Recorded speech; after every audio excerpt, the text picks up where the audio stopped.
आज की स्टोरी की एंडिंग बहुत ही डार्क होने वाली है। एक डार्क ट्विस्ट आपके सामने आएगा, सो मेक श्योर आप इस वीडियो को एंड तक देखें ताकि आपको पूरा केस अच्छे से समझ आए। बट समझ आपको यह भी आना चाहिए कि आपके लिए लाइक बटन दबाना कितना ज्यादा जरूरी है। उससे मेरी बहुत ज्यादा हेल्प हो जाती है। आपका कुछ नहीं लगेगा उसमें, जस्ट अपनी उंगलियों को लाइक बटन तक लेकर जाइए और दबा दीजिए। साथ ही सब्सक्राइब बटन पर भी छोटी मोटी उंगली लगा ही दें और कमेंट्स में पिक में लिखना तो बिल्कुल भी मत भूलें। मुझे आपसे एक दो बातें करनी है और सबसे पहले ये कि पिछली वीडियो जो मैंने बनाई थी इजराइल वर्सेस पैलेस्टीन के ऊपर, जिसमें मैंने एक पर्टिकुलरली इंसिडेंट को डिस्कस किया था, ना ही मैंने उसमें किसी देश को जस्टिफाई किया, ना ही उसमें मैंने किसी देश का सपोर्ट किया। लेकिन बहुत सारे लोग उस वीडियो को देखने के बाद इतने ज्यादा ऑफेंड हुए कि उन्होंने नीचे कमेंट सेक्शन में एक अलग ही ट्रेंड सा चला दिया। आप देखिए जाकर उस वीडियो का कमेंट सेक्शन, जबकि मैंने उस पूरी वीडियो में कभी भी किसी देश को रिप्रेजेंट नहीं किया। मैंने सिर्फ एक संगठन को बोला था कि एक्चुअल में उन्होंने ये किया है, ये काम किया है, तो ही मैंने बोला, वरना मैं हवा में तो कुछ बनाने से रहा। और अगर मैंने सच्चाई बोल दी तो उसमें से कुछ खास लोग ऐसे थे जो बहुत ज्यादा ऑफेंड हो गए। वो इस चीज को मानने के लिए ही तैयार नहीं है कि ऐसा कुछ वो लोग कर सकते हैं। इसके बदले उन्होंने मुझे ना जाने क्या क्या कुछ बोलना शुरू कर दिया, जैसे कि कितना पैसा मिला इस वीडियो को बनाने का। अब मैं आपको एक चीज बताना चाहता हूं, आप मेरे अलावा भी बहुत सारे यूट्यूबर्स की वीडियोस देखते होंगे। आपने उन सभी मोस्टली यूट्यूबर्स की वीडियोस में आपने देखा होगा कि वो सभी कहीं ना कहीं स्पॉन्सरशिप्स वगैरह लेते हैं, पेड प्रमोशन करते हैं। बट आप में से जितने भी मेरे पुराने सब्सक्राइबर्स हैं उनको ये चीज पता होगी कि तकरीबन 2.5-3 सालों से मैंने कोई भी स्पॉन्सरशिप्स नहीं ली हैं। क्यों? मुझे क्या ब्रांड कंपनीज के मेल नहीं आते? बट एक लॉयल्टी होती है आपकी और मेरी, मैं वो लॉयल्टी हमेशा रखना चाहता हूँ। स्पॉन्सरशिप मैटर नहीं करती, स्पॉन्सरशिप मेरे लिए जरूरी नहीं है, पैसा उतना मैटर नहीं करेगा। बट आपका मेरे ऊपर जो विश्वास है, आप किस लिए देखने आते हैं? सिर्फ इसीलिए ताकि आप एक इंसिडेंट को अच्छे से जान पाएं कि वहां एक्चुअल में क्या हुआ था। मेरा कोई इस चीज से ये मतलब नहीं है कि सिर्फ पैसा ही कमाना है। इनफैक्ट जो मैं वीडियोस यहाँ अपलोड करता हूँ उनमें से ज्यादातर वीडियोस येलो डॉलर होती हैं, डीमोनेटाइज होती हैं, वो कोई पैसा नहीं कमाती। इनफैक्ट जो पिछली वीडियो थी इजराइल वर्सेस पैलेस्टीन वाली, खुद भी वो अभी भी डीमोनेटाइज्ड है। और लोग बोल रहे थे उसमें कि मुझे कितना पैसा मिला उस वीडियो को बनाने का। इसके अलावा उन्हीं में से कुछ चुनिंदा लोग तो एक स्टेप और आगे निकल गए और वो मेरे पर्सनली ईमेल पर, पर्सनली इंस्टाग्राम मैसेज पर आकर डेथ थ्रेट्स तक देने लगे। ना सिर्फ यहाँ हमारे इंडिया से बल्कि दूसरी गल्फ कंट्रीज से भी काफी सारे ऐसे डेथ थ्रेट्स आए जिनको मैं यहाँ पर कोई जस्टिफाई नहीं करने वाला। मैं सिर्फ इतना कहना चाहूंगा कि गलत को गलत बोलना सीखें और सही को सही। Let's dive in. इस केस को समझने के लिए हमें कहीं और नहीं बल्कि हमारे भारत देश के केरला राज्य में ही जाना पड़ेगा। और समय था सन 2018 की शुरुआत का, जब यहीं पर रहने वाले एक प्राइवेट बैंक के एम्प्लॉय सूरज कुमार, उन्होंने अपने मोबाइल में एक मैच मेकिंग साइट, यानी कि वो एप्लीकेशन जो रिश्ते वगैरह आपस में मैच करती है, मैट्रिमोनियल साइट, उसकी ही एक एप्लीकेशन अपने मोबाइल में डाउनलोड करी, अपना अकाउंट बनाया, अपनी सारी डिटेल्स डाली कि वो क्या करते हैं, उनका फैमिली बैकग्राउंड क्या है, और अपने लिए एक अच्छी लड़की उन्होंने देखना शुरू कर दिया। उसके दूसरी तरफ केरला में ही रहने वाली उत्तरा नाम की लड़की ने भी अपने मोबाइल के अंदर यही एप्लीकेशन डाउनलोड किया हुआ था। उन्होंने भी इसके ऊपर अपना अकाउंट बना रखा था। और ना सिर्फ उत्तरा बल्कि उत्तरा के माता पिता भी इंतजार में थे कि कोई अच्छा सा उनको रिश्ता मिल जाए जिससे वो उत्तरा की शादी कर सकें। सूरज की फैमिली की बैकग्राउंड कुछ खास अच्छी नहीं थी, उनकी आर्थिक स्थिति कुछ खास अच्छी नहीं थी। यहाँ सूरज के पिता केरला में ही एक ऑटो ड्राइवर, एक ऑटो रिक्शा चला रहे थे और उनकी माता घर पर रहकर ही अपना सारा घर चला रही थी। इसके अलावा सूरज खुद एक प्राइवेट बैंक में प्राइवेट नौकरी कर रहा था। जबकि दूसरी तरफ उत्तरा, उनकी फैमिली बैकग्राउंड एकदम बहुत ही बढ़िया। बट यहाँ सिर्फ एक छोटी सी दिक्कत यह थी कि उत्तरा जन्म के साथ ही एक बीमारी के साथ पैदा हुई थी, जिससे उसके बढ़ने के विकास में भी काफी सारी दिक्कतें आई। उसको लर्निंग डिसेबिलिटीज हो चुकी थी, काफी सारी चीजें थी जो उसके माइंड से स्किप हो रही थी। उसका जो मेंटली एटमॉस्फेयर था वो थोड़ा बिगड़ा हुआ था, जिस वजह से बेचारी उत्तरा के भी रिश्तों में काफी सारी दिक्कतें आने लगी। लेकिन फाइनली जैसे ही उत्तरा और उसके माता पिता ने मिलकर उत्तरा के लिए उस मैच मेकिंग साइट के ऊपर अकाउंट बनाया और सेम टाइम पर यहाँ दूसरी तरफ सूरज ने भी वो अकाउंट बनाया था अपना, तो जैसे ही ये दोनों एक दूसरे के साथ मैच हुए, इन दोनों ने आपस में बातें करनी शुरू करी। उत्तरा के माता पिता यहाँ सूरज से बातें करने लगे और पूछने लगे कि हाँ भाई, आप किस तरीके की लड़की को देख रहे हो। उस टाइम पर उत्तरा की उम्र सिर्फ और सिर्फ 25 साल की थी और यहाँ सूरज की उम्र तकरीबन 27 साल की हो चुकी थी। उत्तरा के माता पिता सिर्फ यही देख रहे थे कि बस एक परफेक्ट फैमिली उनको मिल जाए जिसमें हमारी बच्ची एडजस्ट हो सके। उनको पता था कि हमारी बच्ची के अंदर थोड़ी सी डिसेबिलिटीज हैं, थोड़ी सी कमियां हैं, लेकिन उनको ऐसा परिवार चाहिए था जिसके अंदर वो प्रॉपरली एडजस्ट हो सके। सो फाइनली स्टार्टिंग वाली बातें ऑनलाइन होने के बाद दोनों के परिवार वालों ने मिलने का प्लान बनाया। उत्तरा के परिवार उठकर सूरज के घर पर आया, वहां रिश्ता देखा जाकर और सूरज को देखा गया, उसका काम धंधा पूछा गया, इनकी फैमिली बैकग्राउंड देखी गई। सब कुछ उत्तरा के परिवार वालों को वेल परफेक्ट लगा। दूसरी तरफ सूरज के परिवार वाले भी उठकर उत्तरा के घर पर गए, वहां उनका जाकर फैमिली बैकग्राउंड देखा और सब कुछ अब फाइनल हो चुका था। और फाइनली 2018 का मिड आते आते इन दोनों की शादी भी फिक्स हो चुकी थी और जल्दी ही अब शादी भी होने वाली थी। लेकिन यहाँ उत्तरा के माता पिता को इस बात का भी अच्छे से अंदाजा था कि जब उनकी बेटी की शादी उनको करनी पड़ेगी, उस टाइम पर एक बहुत मोटा दहेज भी उनको उत्तरा के साथ उसके पति को देना पड़ेगा। क्यों? क्योंकि यहाँ उनकी बेटी के अंदर कमी थी। इस तरीके की बातें उनके परिवार वालों में उस टाइम पर चल रही थी और उत्तरा के माता पिता ने साफ तौर पर सूरज के माता पिता से पूछ लिया कि आपकी क्या डिमांड्स हैं। बट यहाँ उन्होंने डायरेक्ट नहीं, इनडायरेक्ट वे में बहुत कुछ मांगा और इस बहुत कुछ के बदले उत्तरा के माता पिता ने इस शादी के अंदर दहेज में सोचकर देखिए आप 72 तोले सोना, एक गाड़ी और 5 लाख रुपए कैश दहेज के रूप में सूरज के माता पिता को दिए। खैर उत्तरा और सूरज की शादी हो चुकी थी। उत्तरा की विदाई होकर वो सूरज के घर पर शिफ्ट हो चुकी थी और आने वाले कुछ ही टाइम बाद उत्तरा प्रेग्नेंट भी हुई और आने वाले शादी के 1 साल के अंदर ही उत्तरा ने एक बेटे को भी जन्म दिया। और देखने में ऐसा लग रहा था जैसे पूरा का पूरा परिवार एकदम वेल सेटल्ड, एकदम वेल खुश, कोई भी यहाँ इसके अंदर दिक्कत नहीं है, सब कुछ परफेक्ट चल रहा है इनकी जिंदगी में। बट हम सबको पता है कि बाहर से जो चीज दिखती है वो एक्चुअल में नहीं होती। किसी को नहीं पता कि 4 दीवारी के अंदर क्या हो रहा है और एक्चुअल में जो इस 4 दीवारी के अंदर हो रहा था वो बहुत बहुत ज्यादा डार्क था। 1 साल तक अपनी पत्नी उत्तरा के साथ रहने के बाद सूरज को ये एहसास होने लगा कि नहीं, ये उत्तरा उसके लिए नहीं बनी है और ना ही वो उसके लिए बना है। वो और ज्यादा टाइम अपनी इस पत्नी के साथ नहीं काट सकता। जिसके बाद सूरज के माइंड में सिर्फ ये चलने लगा कि वो किस तरीके से इस उत्तरा का और इस्तेमाल कर सकता है। उसने अपनी पत्नी के लिए ही ऐसे ऐसे प्लान्स बनाने शुरू कर दिए जिससे ना सिर्फ बेचारी उत्तरा टॉर्चर हो रही थी बल्कि साथ में उत्तरा के माता पिता भी अब बहुत गंदा टॉर्चर होने वाले थे। जी हाँ, उत्तरा के माता पिता के पास सूरज के माता पिता का फोन आया सिर्फ ये कहने के लिए कि हमारे घर का सामान अब से आप लोग भिजवाया करोगे, जो भी हमारे घर की जिम्मेवारी है वो अब आप संभालोगे, कुछ भी तरीके की चीज हमें चाहिए होगी, कुछ भी नीड्स जो इस घर की हैं उन सारी चीजों को आप पूरा करोगे। जैसे ये चीज उत्तरा के माता पिता ने सुनी, उनको समझ नहीं आया कि आखिर ये चीज, ये समधी ऐसा क्यों बोल रहे हैं। उन्होंने तो शादी के अंदर एक बहुत मोटा दहेज दिया था, लेकिन अब ये दहेज सूरज के माता पिता के लिए और सूरज के लिए भी खुद कम पड़ने वाला था। सूरज के माता पिता ने सबसे पहले एक और गाड़ी की डिमांड उत्तरा के माता पिता से करी और सोचकर देखिए उत्तरा के माता पिता ने, अब वो कुछ कर भी नहीं सकते थे, उनको मजबूरन एक और गाड़ी सूरज को दिलवानी पड़ी। और उसके बाद तो ऐसी लाइन सी लगा दी, इन्होंने एक लिस्ट बना डाली कि हमें इस चीज के लिए भी पैसा चाहिए, इस चीज के लिए भी पैसा चाहिए। सोचकर देखिए आप, सूरज की बहन की एडमिशन फीस भी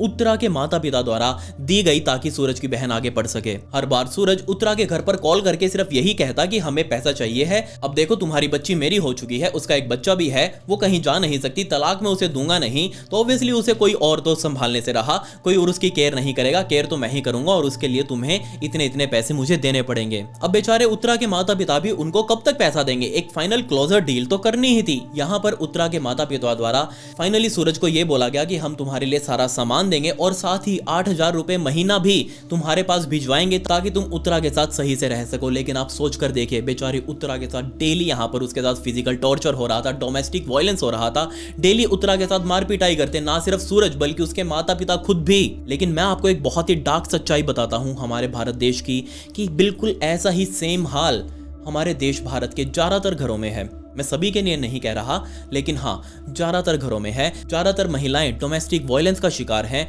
दहेज का शिकार हैं। पता नहीं ये मेंटालिटी आज के टाइम में कब इस दुनिया से जाएगी। खैर, ये जो डील उत्तरा के माता पिता और सूरज के बीच में हुई थी वो 8,000 रुपए वाली, वो भी सूरज के लिए काफी नहीं थी। उतना पैसा भी उन लोगों से लेने के बाद ये सूरज नहीं टिका। इसके माइंड में बस अब यही आ चुका था कि नहीं, वो उत्तरा के साथ और ज्यादा टाइम अपनी जिंदगी का नहीं बिता सकता, उसे किसी ना किसी तरीके से इस उत्तरा से छुटकारा पाना ही होगा। उसको पता था कि अगर वो तलाक के लिए अप्लाई करेगा, तलाक तो बेशक हो जाएगा, लेकिन उसके बाद मेंटेनेंस भी बंधेगा, उसके बाद खर्चा भी देना पड़ेगा और ये सारा कुछ देने के लिए उसके पास कुछ नहीं था, क्योंकि जितना भी उत्तरा के माता पिता ने सूरज को दिया था इसने सारा कुछ उड़ा डाला। सो फाइनली 2019 के मिड तक आते आते ही इस सूरज ने अपने माइंड में प्लान बनाना शुरू कर दिया कि वो किस तरीके से अपनी पत्नी से छुटकारा पा सकता है। वो छुटकारा तो पाना चाह रहा था, लेकिन उसको ये भी पता था कि अगर वो इस नॉर्मल तरीके से अपनी पत्नी से छुटकारा पाएगा तो ऑब्वियसली पुलिस उसको पकड़ कर ले जाएगी। उसको कोई ऐसा तरीका निकालना था जिससे वो पकड़ा भी ना जाए और उसका अपनी पत्नी से छुटकारा भी छूट जाए। और इसके लिए वो इतना गंदा प्लान सामने लेकर आया, जिससे ना सिर्फ केरला राज्य बल्कि पूरा भारत देश 2020 में हिल गया था। तब उसने नेट के ऊपर सर्च करना शुरू किया कि आखिर वो किस तरीके से एक परफेक्ट मर्डर को, एक परफेक्ट क्राइम को अंजाम दे सकता है जिससे वो पकड़ा भी ना जाए। तब उसने सर्च करते करते ये पाया सामने कि बहुत सारी ऐसी मौतें हैं जो सांप द्वारा होती हैं। हर साल लाखों लोग सांप से मारे जाते हैं और वो सिर्फ एक्सीडेंट होता है। 99.9% केसेस में सांप एक एक्सीडेंटल केस में ही किसी व्यक्ति को काटता है और उसके मरने से होने वाली मौत को पुलिस भी नेचुरल मानती है। जैसे ही सूरज ने अपने मोबाइल में वो चीज नेट के ऊपर पढ़ी तो उसको समझ आ चुका था कि यार ये तो एक बहुत ही परफेक्ट आइडिया है किसी की भी जान लेने का। अगर मैं एक आंकड़े से बात करूं तो सन 2000 से लेकर सन 2019 तक, इन 19 सालों में ही सिर्फ भारत के अंदर 12 लाख से भी ज्यादा लोगों की मौत सांप के काटने से हुई थी। तो यहां जैसे ये आंकड़ा इस सूरज कुमार ने पढ़ा तो उसके कान खड़े हो चुके थे, उसको आइडिया मिल चुका था। ये आइडिया मिलते ही उसने नेट के ऊपर सांपों के बारे में रिसर्च करना शुरू कर दिया, उसके बारे में वीडियोस देखनी शुरू कर दी कि आखिर कौन सा सांप सबसे घातक होता है, किसका जहर सबसे ज्यादा जल्दी असर करता है, कौन सा ऐसा सांप है जिसके एक बार काटने पर ही किसी भी व्यक्ति का काम हो जाएगा। ना सिर्फ ये वीडियोस देखी बल्कि उसने ये भी देखा कि एक सांप को कैसे हैंडल किया जाता है, उसको खाना पानी कैसे दिया जाता है, उसको कंट्रोल में कैसे रखते हैं। और उसने साथ ही सपेरों की भी वीडियोस देखनी शुरू करी, जो सपेरे अपने साथ सारा दिन 24 घंटे सांप लेकर घूमते हैं। ये सारा कुछ अपना एनालाइज करने के बाद फाइनली सूरज कुमार के सामने रसल वाइपर नाम के इस सांप का फोटो आया। उसको पता चला कि रसल वाइपर एशिया का एक ऐसा सांप है जिससे ना सिर्फ भारत में बल्कि पूरे के पूरे एशिया में ही बहुत ज्यादा लोग इसका शिकार बनते हैं। और इस सांप के जहर की सिर्फ एक बूंद की बात कर रहा हूं मैं, अगर वो गलती से भी हमारे शरीर के अंदर चली जाए तो हमारा सारा का सारा खून जो लिक्विड स्टेट में अभी पूरी बॉडी के अंदर ट्रैवल कर रहा है ऊपर से नीचे, वो सारा का सारा खून कुछ ही मिनटों में जेली बन जाएगा, इतना गाढ़ा हो जाएगा, ब्लड क्लॉट्स बन जाएंगे, वो सारा का सारा खून नसों के अंदर जम जाएगा और बंदे की मौत होना तो लगभग पक्का है, कोई उसे फिर नहीं बचा सकता। ये सारी जानकारी जैसे ही सूरज को नेट से मिली वो पूरा कॉन्फिडेंट हो चुका था कि हाँ भाई, अब उसको सांपों के बारे में पूरी नॉलेज मिल चुकी है, उसको पता लग चुका है कि उसको एक रसल वाइपर नाम के सांप का जुगाड़ करना है किसी भी तरीके से, उसका जहर कैसे इंजेक्ट करवाना है, कैसे उसे कटवाना है, उसने सारा कुछ प्लान अपना बना लिया था अपने माइंड में। तो फाइनली 26 फरवरी 2020 के दिन सूरज ने अपना फोन उठाया और एक सुरेश नाम के बंदे को कॉल किया। एक्चुअल में सुरेश कोई और नहीं बल्कि सांपों का इलीगल तस्करी ही है। ये सुरेश आसपास मौजूद जंगलों में से सांपों को पकड़ कर अपने पास जार में बंद करके रखता है और ऐसे किसी व्यक्ति को इलीगल तरीके से काली मार्केट में, ब्लैक मार्केट में सांपों की जरूरत हो तो वो आदमी सुरेश को कॉन्टैक्ट करता है। और यहीं सूरज ने भी सुरेश से एक रसल वाइपर खरीदने के लिए कॉन्टैक्ट किया था। सुरेश ने फाइनली सूरज को वो जगह बताई जहां पर ये लोग मिलने वाले थे। फाइनली सूरज अपने घर से 10,000 रुपए उठाकर इस सुरेश के पास पहुंचा। उस जार के अंदर रसल वाइपर लेकर सुरेश तैयार था। सुरेश ने 10,000 रुपए इस सूरज से अपने हाथ में लिए और वो जार जिसके अंदर रसल वाइपर सांप अंदर बैंड करके रखा हुआ था, वो जार सीधा इस सूरज को दे दिया। ये जार लेकर सूरज सीधा अपने घर पर पहुंच चुका था। जैसे ही उसने अपने घर का दरवाजा खोला उसके हाथ में वो सांप का जार था, लेकिन वो उसने थैले के अंदर डाला हुआ था ऑब्वियसली। लेकिन जैसे वो घर के अंदर घुसा उसका प्लान था कि वो आने वाले कुछ टाइम में इस सांप का इस्तेमाल करेगा, लेकिन बजाय आने वाले टाइम पर इस्तेमाल करने के उसने सोचा कि क्यों ना मैं इस सांप का अभी इस्तेमाल करूं। उसने जैसे ही अपने घर का मेन दरवाजा खोला, घर के अंदर घुसा, अंदर जाते उसने देखा कि उतरा तो ऊपर वाले कमरे में है। अगर मैं इस सांप को, जो सीढ़ियां हैं जो नीचे वाले फ्लोर से ऊपर वाले फ्लोर तक जाती हैं और ऊपर वाले फ्लोर पर उतरा भी मौजूद है, अगर मैं इस सांप को इस सीढ़ियों पर बीच में ही कहीं रख दूं और ऊपर से उतरा को आवाज लगाऊं तो उतरा भक्ति नीचे आएगी उससे बात करने के लिए, उससे पूछने के लिए कि हाँ भाई बता क्या हुआ है। तो जैसे ही वो नीचे आएगी ऑब्वियसली ये सांप बीच में ही सीढ़ियों पर होगा और जैसे ही उतरा का पैर सांप के ऊपर पड़ेगा ये सांप उसे अपने आप काट लेगा। बिल्कुल ऐसा ही हुआ। सूरज ने उस जार से सांप को बाहर निकालकर सीढ़ियों के बीच में ही रखा और ऊपर से उतरा को आवाज लगाई कि उतरा मेरा मोबाइल फोन लेकर तुरंत नीचे आओ। जैसी ये चीज उतरा ने सुनी, उतरा ऊपर मोबाइल फोन ढूंढने लग गई। उसका दूसरा मोबाइल फोन ऊपर ही पड़ा हुआ था। उस मोबाइल फोन को उठाकर उतरा बिना कुछ ध्यान दिए नीचे सीढ़ियों में आखिर क्या है वो सीधा आगे देखते हुए सीढ़ियां नीचे उतरने लगी और फाइनली उतरा जैसे ही नीचे उतर रही थी 20 सीढ़ियों में ही वो सांप भी पड़ा हुआ था। उस सांप के ऊपर जैसे ही उतरा ने अपना पैर रखा उस सांप ने तुरंत उतरा के पैर के ऊपर काटा और पैर पर काटते ही उतरा मुंह के बल नीचे आकर गिरी। उसको बहुत ज्यादा दर्द हो रहा था। उसने तुरंत अपने पति सूरज को आवाज लगाई। सूरज भागते हुए उसके पास गया और वहां जाकर ड्रामे करने लगा कि ओहो हो सांप घर में घुस आया है, तुमको सांप ने काट लिया है, मैं बहुत डर रहा हूं, मुझे नहीं पता ये सांप कहां से आया, अभी तक तो यहां था नहीं। एक और सेकंड प्लान भी उस टाइम पर सूरज के माइंड में ये था कि अगर वो इस सांप को पुराने कपड़ों के अंदर रख दें, मतलब कि वो जो धोने वाले कपड़े होते हैं जिनको हम वॉशिंग मशीन में डाल कर रखते हैं, अगर इस सांप को उस वॉशिंग मशीन के अंदर ही रख दे और जैसे ही उत्तरा उस वॉशिंग मशीन में से कपड़ों को निकालने के लिए जाएगी तब भी वो सांप उसको काट लेगा ऑब्वियसली। खैर अब यहाँ सांप बेचारी उत्तरा को वो काट चुका था। अब यहाँ सूरज के माइंड में बस ये चल रहा था कि किसी भी तरीके से वो ज़्यादा से ज़्यादा लेट करे उत्तरा को उठाकर डॉक्टर तक लेकर जाने में, क्योंकि उसे पता था कि अगर वो जल्दी से उठाकर उत्तरा को डॉक्टर तक ले गया तो डॉक्टर हो ना हो उत्तरा को बचा ही लेंगे कोई ना कोई दवाई देकर। तो यहाँ पर उसे ये चीज़ ध्यान में रखनी थी कि वो यहाँ पर बहुत ज़्यादा लेट करे अपने ड्रामे कर करके। खैर फाइनली उत्तरा को गाड़ी में डालकर ये सूरज तुरंत ही गाड़ी को लेकर हॉस्पिटल में पहुंचा। हॉस्पिटल में डॉक्टर्स ने जाकर उत्तरा का इलाज करना शुरू किया और इलाज में पूरे के पूरे 52 दिन लगने वाले थे। इन 52 दिनों तक बेचारी उत्तरा हॉस्पिटल में ही एडमिट रही। लेकिन यहाँ तो मैं बहुत ज़्यादा किस्मत वाली मानता हूँ उत्तरा को, क्योंकि रसल वाइपर के काटने से भी अगर कोई बच जाए तो यकीनन वो चमत्कार ही होगा। और यहाँ हमारी उत्तरा उस चीज़ से बच चुकी थी, बिल्कुल मौत को छूकर टक से वो वापस आई। लेकिन 52 दिनों तक हॉस्पिटल में एडमिट रहने के बाद उसके अंदर इतनी हिम्मत नहीं थी कि वो वापस फिर से उठकर खड़ी होकर चल सके, ठीक से बोल सके, वो भी पूरी तरीके से रिकवर नहीं हो पाई थी। खैर 52 दिनों बाद हॉस्पिटल से डॉक्टर्स ने उत्तरा को छुट्टी दे दी और उत्तरा अब बजाय अपने ससुराल में जाने के उसने सोचा कि क्यों ना मैं अपने मायके में कुछ दिन रहकर वहीं पर आराम करूं और जब पूरी तरीके से ठीक हो जाऊंगी तब मैं अपने ससुराल चली जाऊंगी। बिल्कुल एक जायज बात है। लेकिन वापस चलिए 52 दिनों पहले जिस दिन रसल वाइपर ने इस उत्तरा को काटा था और उत्तरा को हॉस्पिटल में भर्ती करवाया था सूरज ने, उसके अगले दिन ही यहाँ सूरज इतना ज्यादा फ्रस्ट्रेट हो चुका था क्योंकि उसका प्लान काम ही नहीं करा। उस प्लान ने वो चाहता था कि उत्तरा इस जहर से मर जाए, सांप के काटने से मर जाए और वो इसे छुटकारा पाले। लेकिन यहाँ तो उत्तरा बच चुकी थी और ना सिर्फ बच चुकी थी बल्कि डॉक्टर्स ने सूरज और उसके परिवार वालों को यह भी बोल दिया था कि कुछ आने वाले टाइम में उत्तरा रिकवर कर लेगी, हम पूरी कोशिश कर रहे हैं। और ये चीज सुनकर सूरज को बहुत बड़ा झटका लगा कि उसका प्लान फेल हो चुका है और उसने अगले दिन ही सोचकर देखिए हॉस्पिटल में बाहर बैठे बैठे ही अपने मोबाइल पर कोबरा सर्च करना शुरू कर दिया। जी हाँ, उसने प्लान बना लिया था कि अब की बार वो और भी ज़्यादा पावरफुल सांप का इस्तेमाल करेगा अपनी पत्नी को ही टारगेट करने के लिए। उसने सीधा सर्च करना शुरू किया कोबरा के बारे में कि कोबरा आखिर काम कैसे करता है, उसका जहर कितना खतरनाक होता है, उसके डंक मारने के बाद कितनी देर बाद इंसान मर जाता है, उसका जहर कौन सा होता है, वो शरीर के किस अंग पर अटैक करता है। फाइनली उसकी पत्नी को भी अब छुट्टी मिल चुकी थी, वो भी अपने मायके में जाकर आराम से अपना बॉडी को रिकवर करने में लगी हुई थी, जबकि दूसरी तरफ अपने घर पर मौजूद सूरज ने कोबरा का जुगाड़ करना शुरू कर दिया। फाइनली उसने दोबारा से सुरेश को कॉल किया कि सुरेश मुझे अब की बार कोबरा चाहिए है और बिल्कुल एक हष्ट पुष्ट कोबरा जिसके अंदर कोई भी बीमारी वगैरह नहीं होनी चाहिए, चाहे पैसे कितने भी लग जाएं, लेकिन मुझे कोबरा चाहिए है। फाइनली सुरेश ने सूरज को बोल दिया कि हाँ कोई दिक्कत नहीं है, तुम्हें कोबरा मिल जाएगा, एक काम करना 22 अप्रैल के दिन मुझसे आकर मिलना। फाइनली 22 अप्रैल 2020 का दिन आया जब सुबह सुबह सूरज अपने घर से बाहर निकला, अपनी गाड़ी स्टार्ट करी, गाड़ी स्टार्ट करके सीधा उस जगह पर गया जहां पर सुरेश ने उसे बुला रखा था वो सांप लेने के लिए। थोड़ी देर बाद सुरेश भी उस जगह पर आया, उसने अपने जार के अंदर वो कोबरा सांप उस जार के अंदर खोल कर दिखाया सूरज को।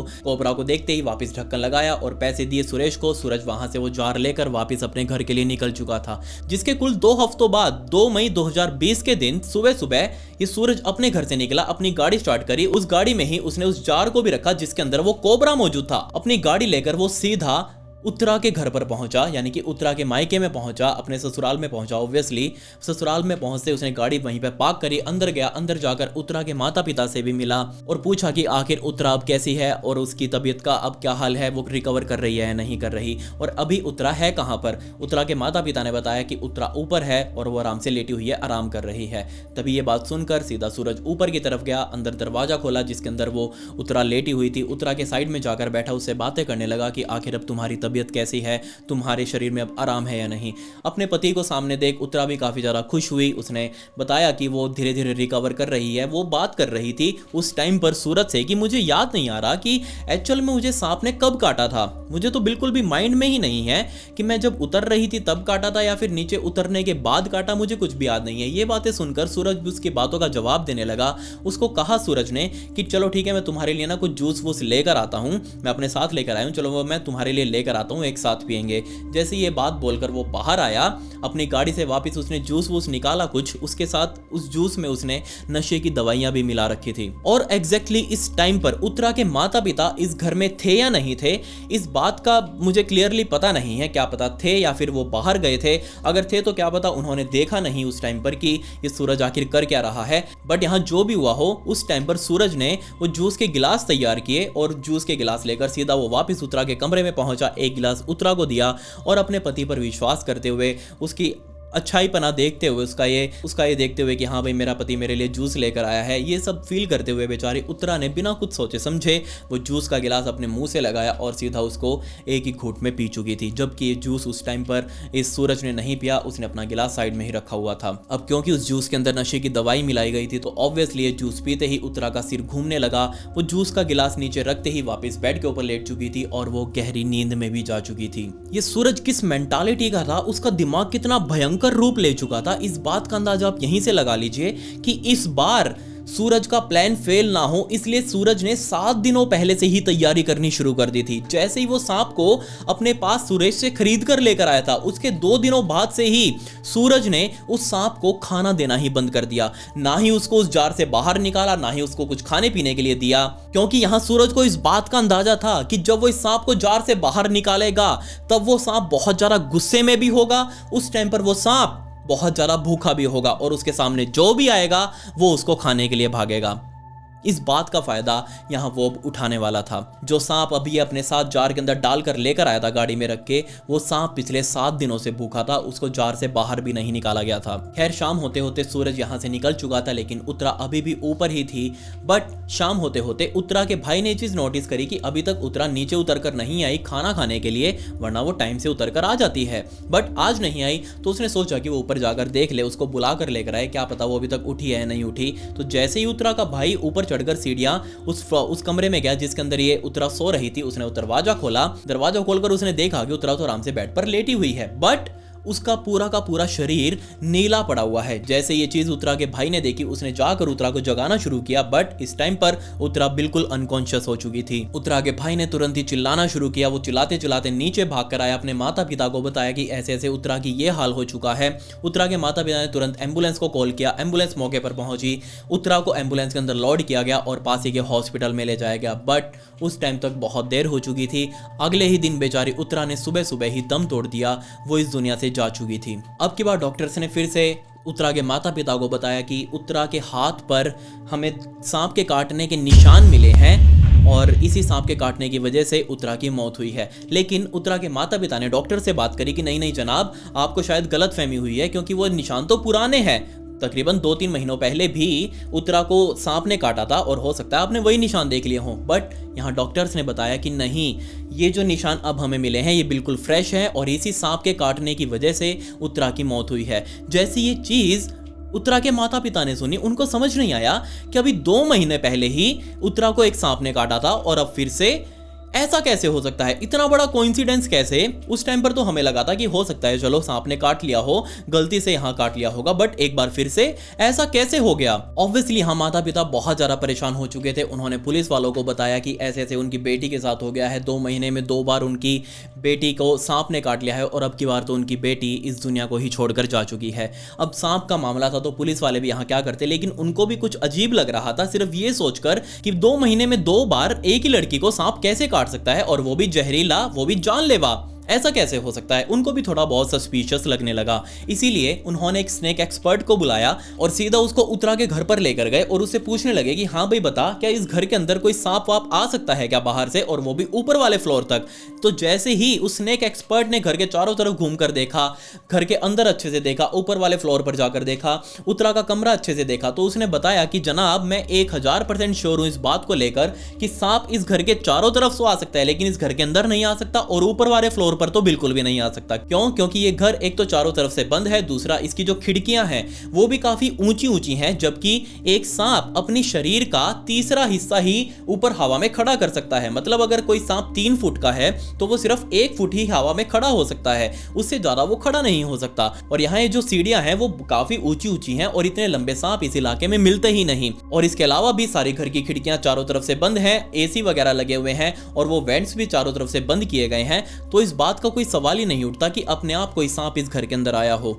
दूसरी चीज, ऑटोप्सी के अंदर उत्तरा की जब ऑटोप्सी की गई उसके अंदर बहुत ही चौंका देने वाली पुलिस वालों को मिली, डॉक्टर्स को मिली। जी हाँ, डॉक्टर्स ने पुलिस वालों को बुलाया और बताया कि जनाब ये जो मार्क्स हैं, जो ये निशान है सांप के काटने के उत्तरा की बॉडी पर, ये कुछ अजीब लगे हमें। क्यों? क्योंकि हमें ये तो पता है कि ये जो काटा है जिसने, ये कोबरा सांप ने उत्तरा को काटा है। बट कोई भी कोबरा सांप काटता है जब खुद से किसी भी व्यक्ति को, तो उसके दांतों के बीच का जो डिस्टेंस रहता है वो तकरीबन 0.6 इंचेस के आसपास का होता है। बट ये जो निशान हमें मिले हैं उत्तरा के हाथ के ऊपर, ये निशान तकरीबन 0.9 इंचेस के हैं। मतलब इनके बीच का जो डिस्टेंस है वो तकरीबन 0.9 इंचेस का है। तो ये बीच में 0.3 इंचेस का गैप फालतू में कैसे आ गया? तो जब पुलिस वालों ने डॉक्टर से पूछा कि कैसे आ सकता है, तब डॉक्टर्स ने बताया कि ये एक ही तरीका है जिससे दांतों का गैप थोड़ा बढ़ गया है। पुलिस वालों ने पूछा बताओ क्या? तो डॉक्टर्स ने बताया कि जब भी कोई नॉर्मल सांप काटेगा तो वो ऐसे सामने से काटेगा, लेकिन जब भी कोई व्यक्ति सांप को पकड़कर उसको अपने हाथों से दूसरे व्यक्ति के हाथों पर कटवाएगा, तब सांप बहुत बड़ा मुंह खोलता है और उस बड़ा मुंह खुलने से उसके दांत भी थोड़े चौड़े हो जाते हैं और जब वो काटेगा तो उसके निशानों के बीच में भी गैप थोड़ा बड़ा होगा। जैसे ये चीज पुलिस वालों ने सुनी तो उनके कान खड़े हो गए कि ये कैसे हो सकता है, कोई क्यों बेचारी उत्तरा को सांप से कटवाएगा। दूसरी चीज डॉक्टर्स ने पुलिस वालों को बताई कि जनाब आपने ये चीज नोटिस नहीं करी कि उत्तरा ऊपर सोती हुई मिली। जब उत्तरा का भाई ऊपर उसे जगाने के लिए गया था तब उत्तरा सो रही थी। तो कोई सोते सोते व्यक्ति को सांप क्यों काटेगा? हमने आज तक सिर्फ यही देखा है कि जब तक सांप को छेड़ा नहीं जाए, जब तक सांप को गुस्सा नहीं दिलवाया जाए, जब तक सांप को उकसाया नहीं जाए, तब तक सांप आपको नहीं काटेगा। और ये चीज बिल्कुल सही है। इस चीज के काफी सारे टेस्ट उस टाइम पर पुलिस वालों ने अपने जेल में भी किए।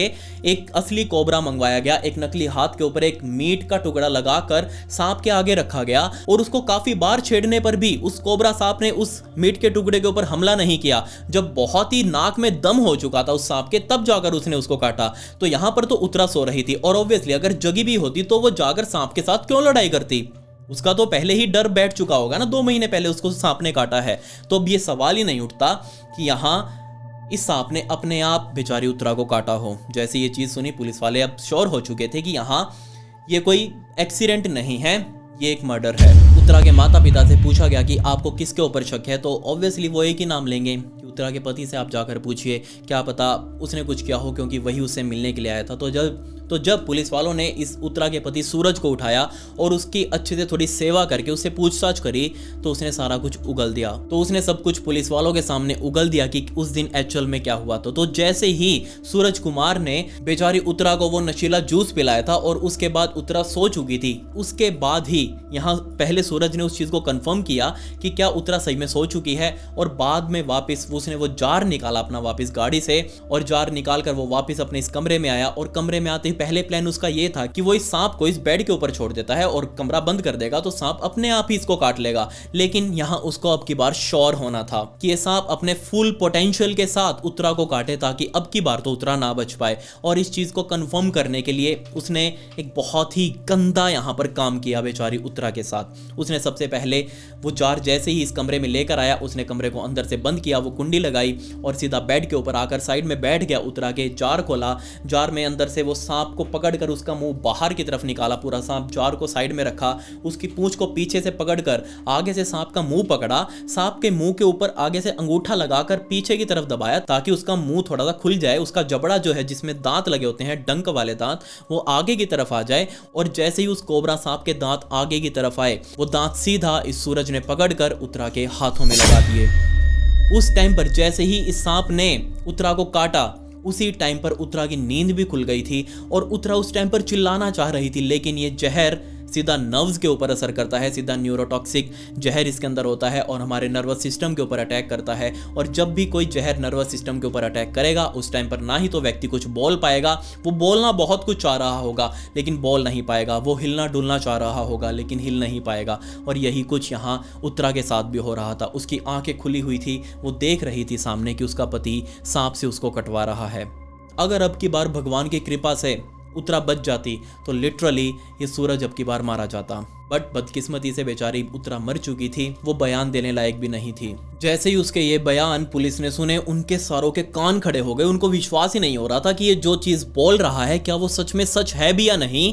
इसकी चीज़ को वेरीफाई करना पड़ेगा। उसके बयानों के मुताबिक सबसे पहले सुरेश को उठाया गया। जी हाँ, वही सुरेश जिसने पहले वो रसल वाइपर और दोबारा फिर कोबरा स्नेक इसको सप्लाई किया था, पैसों में बेचा था, उस सुरेश को भी उठाया गया। और बाद में सूरज के फ़ोन को भी चेक किया गया जिसके अंदर से उसने अपनी सारी कॉल हिस्ट्री, सर्च हिस्ट्री वगैरह सब कुछ डिलीट किया गया था। लेकिन उसको ये नहीं पता था कि आजकल डिलीट हुई चीज़ें भी काफ़ी जल्दी रिकवर कर ली जाती हैं। तो वो सारी चीज़ें रिकवर की गई जिसमें साफ पता चला कि इन दोनों के बीच में काफ़ी बातें हो रही थी। साथ ही सूरज के माता पिता को भी उठाया गया और उनको भी जेल के अंदर डाला गया। बाद में सुरेश ने कोर्ट में बयान दिया कि मेरा इसके साथ कोई लेना देना नहीं है, मैंने सिर्फ सांपों को बेचा था। जो सांपों को बेचने में सजा मिलती है वो आप मुझे दे सकते हैं, वरना मैं आपका सरकारी गवाह बनने के लिए भी तैयार हूं। मैं इसके खिलाफ आपको गवाही दे सकता हूं। तो यहाँ सुरेश को सरकारी गवाह बनाया गया, सुरेश को माफ़ कर दिया गया और यहाँ उसने सूरज के खिलाफ गवाही भी दी। इस गवाही के बिहाफ पर ही सूरज को एक नहीं बल्कि 2 बार उम्र कैद की सज़ा सुनाई गई। कोर्ट ने खुद माना कि ये केस रेयरेस्ट ऑफ रेयर है। आज तक उन्होंने ऐसा केस कहीं नहीं देखा जिसमें हथियार के तौर पर एक सांप का इस्तेमाल किया गया हो। पुलिस ने उससे मोटिव पूछा कि तू आखिर ऐसा करना क्यों चाह रहा था। तो यहाँ पर सूरज ने बताया कि जनाब, मैं सिर्फ उत्तरा को इसलिए मारना चाह रहा था क्योंकि उसको मारने से पहले मैंने उत्तरा का लाइफ इंश्योरेंस करवाया था और अगर मैं उत्तरा की जान ले लेता, अगर किसी भी तरीके से उत्तरा मर जाती तो सीधे तौर पर उसके लाइफ इंश्योरेंस का पैसा मुझे मिलता। उसके पास जितनी भी ज्वेलरी थी उसको भी बेचकर मैं अच्छा खासा पैसा कमा सकता था। अगर ये मेरा प्लान किसी के सामने नहीं आता तो ऑब्वियसली आज मेरे पास बहुत पैसा होता। ऐसे वर्ड से इस बेवकूफ़ आदमी सूरज के यहाँ सिंपली अगर इन दोनों की नहीं बन रही थी तो ये सूरज उत्तरा के साथ डाइवोर्स भी ले सकता था। बहुत अच्छा ऑप्शन था उसके पास अपनी ज़िंदगी भी आगे बचाने का और बेचारी उत्तरा की भी ज़िंदगी आगे कहीं और सेटल हो जाती। लेकिन नहीं, उसने रास्ता नहीं चुना। उसने इस मर्डर से फ़ायदा उठाने का सोचा। दूसरा, उत्तरा के बच्चे की कस्टडी उत्तरा के माता पिता को दे दी गई। अब बेचारे उत्तरा के माता पिता, उनकी बेटी तो अब रही नहीं इस दुनिया में, उत्तरा के बच्चे के साथ ही उत्तरा की यादों को समेट कर अपनी ज़िंदगी जी रहे हैं। खैर, ये केस था using a snake venom as a weapon का। आपको इसके बारे में क्या कहना है मुझे कमेंट्स में ज़रूर बताएं। मुझे पता है हमारे भारत देश के हर दूसरे घर की कहानी यही है कि वहाँ डोमेस्टिक वायलेंस होता है, लेकिन अपनी आवाज़ उठाना सीखें। आपके साथ गलत हो रहा है तो उसको गलत बोलना सीखें। बेशक सामने वाला आपकी उस चीज़ को किस तरीके से लेगा ये मुझे नहीं पता, लेकिन आपके साथ अगर गलत हो रहा है तो आप उसको गलत बोले। आपकी मदद करने के लिए दुनिया बैठी है। बहुत सारे ऐसे ऑर्गेनाइजेशंस हैं, आप मुझे भी बता सकते हैं, मैं आपकी कहीं ना कहीं से हेल्प करवा सकता हूं। ये मेरी इंस्टाग्राम आईडी, इसका लिंक आपको डिस्क्रिप्शन में भी मिल जाएगा। यहां पर आकर आप मुझे फॉलो भी कर सकते हैं, मुझसे बात कर सकते हैं। यहीं पर मैं इसी तरह की स्टोरीज को रील्स में डालता हूं, तो आपके हाथ से फॉलो बटन जरूर क्लिक हो जाना चाहिए। खैर, पिछली वीडियो का शाउट आउट उन सभी लोगों को जिन्होंने बहुत बड़ी बहुत प्यारी प्यारी धमकियाँ दी हैं पिछले वीडियो के कमेंट सेक्शन में। तो पिछली वीडियो का शाउट आउट उन सभी को, क्योंकि इतनी मेहनत लगती है यार, इतने बड़े बड़े कमेंट्स लिखने में कोई हलवा नहीं है, तो इसलिए अब की बार शाउट आउट उनको जाने दो। आप भी कमेंट्स में पिक मी जरूर लिख दें ताकि आने वाली वीडियो में आप में से ही किसी एक को मैं शाउट आउट दे दूँ। मिलते हैं अगली वीडियो में। ये वीडियो देखने के लिए धन्यवाद।